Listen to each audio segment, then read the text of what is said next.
اعوذ باللہ من الشیطان الرجیم بسم اللہ الرحمن الرحیم۔ ہمیں کسی میت پر 3 دن سے زیادہ سوگ کرنے سے منع کیا جاتا تھا، لیکن شوہر کی موت پر 4 مہینے 10 دن کے سوگ کا حکم تھا۔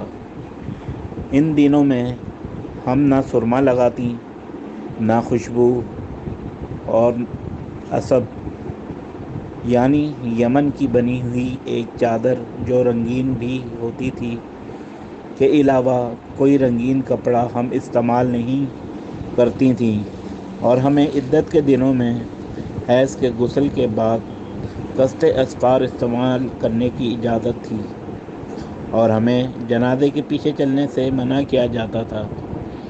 اس حدیث کو بشام بن حسان رضی اللہ تعالی عنہ نے حضرت حفصہ رضی اللہ تعالی عنہا سے، انہوں نے ام عطیہ رضی اللہ تعالی عنہا سے، اور انہوں نے نبی پاک صلی اللہ علیہ وآلہ وسلم سے روایت کیا۔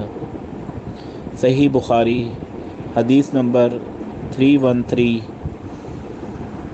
کتاب حیض کے احکام و مسائل۔